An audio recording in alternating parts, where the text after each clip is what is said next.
welcome back to my channel Tutelage, a guide to learner. Here, this is Sriparna. Hope all of you are doing great. So we have discussed with you the different parts of teaching aptitude for a long time. So it includes nature, objectives, characteristics, and the basic requirements of teaching and characteristics of learner, factors affecting teaching, methods of teaching, as well as teaching support system, evaluation system, classroom management, etc. So this section evaluates the ability of a candidate to become a successful teacher. So around 5 to 6 questions are asked from this chapter.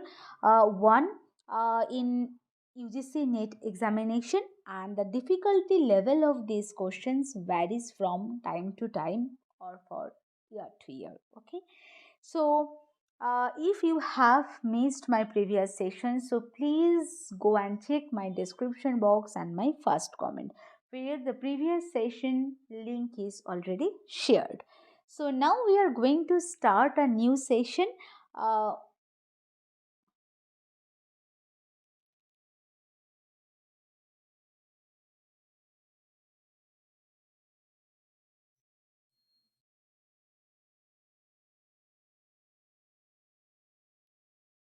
Hello everyone, welcome back to my channel Tutelage, a guide to learner. Here, this is Sriparna.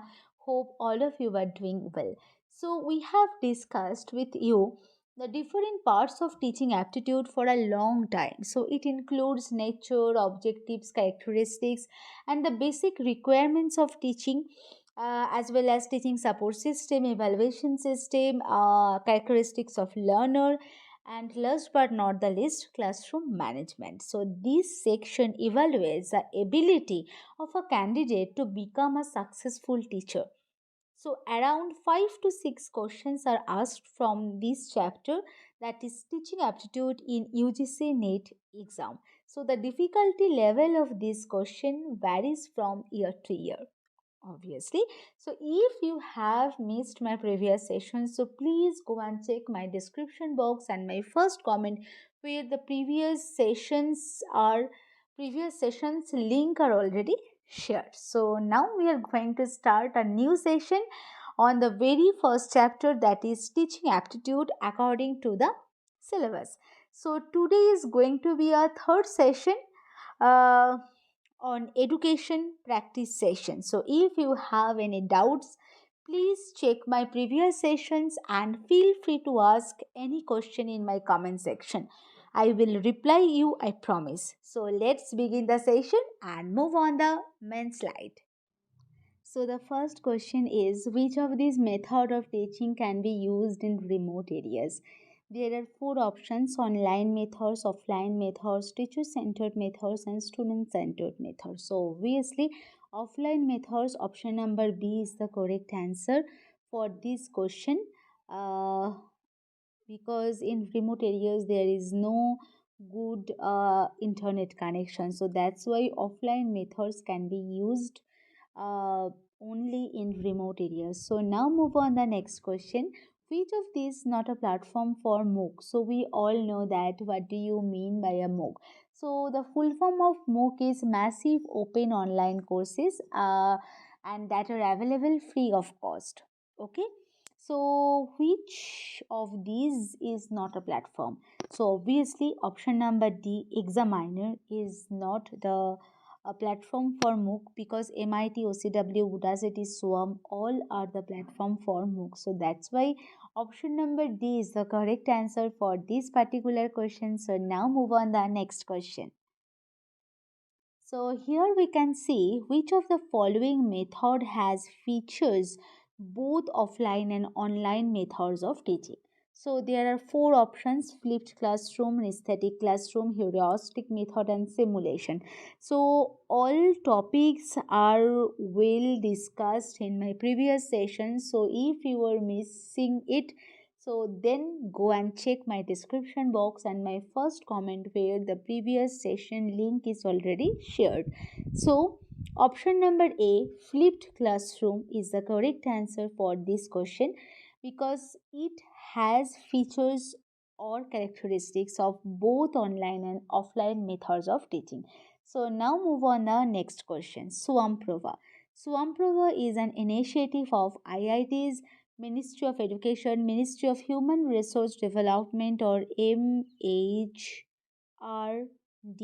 because the full form of MHRD is Ministry of Human Resource Development, and last one is NCERT.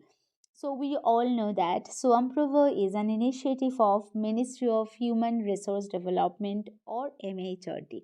So option number C is the correct answer for this particular question. So now move on the next question.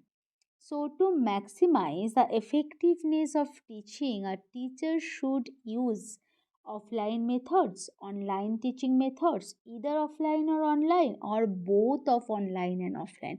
Obviously, for maximization the effectiveness of teaching, a teacher should use mix of both online and offline methods of teaching. So that's why option number D is the correct answer for this particular question.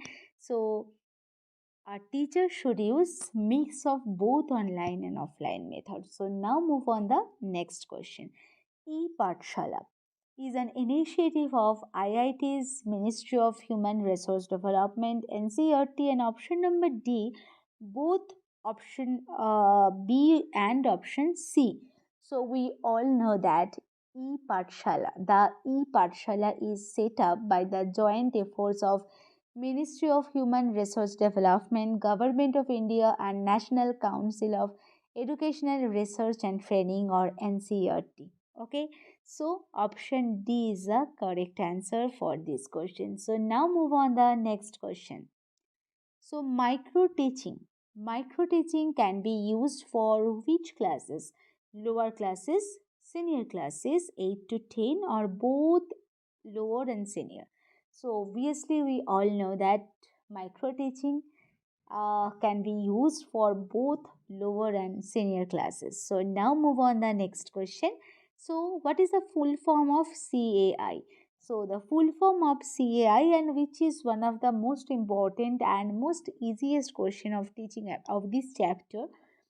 So the full form of CAI, C for computer, A for assisted, and I for instruction, not intelligence, induction, and inquiry. So option A is the correct answer for this particular question. Okay. So now move on the next question. So here we can see the ninth question.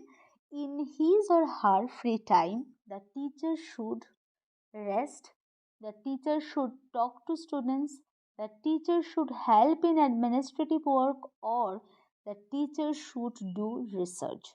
Obviously, in his free time, the teacher should do research on his or her subject paper. Okay, so option number D is the correct answer. So now move on the next question. A teacher should have friendly approach, or good communication skills, or good knowledge over the subject, or option number D, all of the above. So obviously option number D is the correct answer, all of the above. So the teacher should have friendly approach, should have good communication skills, and good knowledge over good vast knowledge over the subject. So now move on the next question. So here we can see what should the teacher do if he is unable to draw attention of his students. So resign the post, give them handouts, should change their methods and teaching aids, and number 4 is scold and punish them. So if he or she is unable to draw proper attention of his or her students, so the teacher should change their teaching methods, teaching aids. Okay, so teacher don't resign the post, don't give them handouts, don't scold and punish. So he or she should change the teaching method and teaching aids if he or she is unable to draw proper attention of his or her students. So option number C is the correct answer for this particular question. So now move on the next question. How can the quality of teaching be assessed? So, the quality of teaching can be assessed by marks scored by the students, or the silent or noisy classroom, or number of students in the class, or by knowledge and all round development of the students. So obviously it's clear, quality of teaching can be assessed by knowledge of the students and all round development of the students. It is not it not depends on the marks scored by the students, classroom environment, number of students. So it depends on the knowledge and all round development of students. So option D is the correct answer for this question. I think these questions are clear to everyone. We are done for the today's session. Here I haven't discussed the topics in detail because in my channel each and every topic is very well discussed. So if any of you are missing, then please go and check my first comment and my description box. I hope this session will be a very useful to everyone. So if you like my session, so please do not forget to like, share, comment, and please do some support and subscribe my channel for getting more useful sessions. I will come again with a new session. Till then, stay tuned. Thank you to all of you. Happy learning.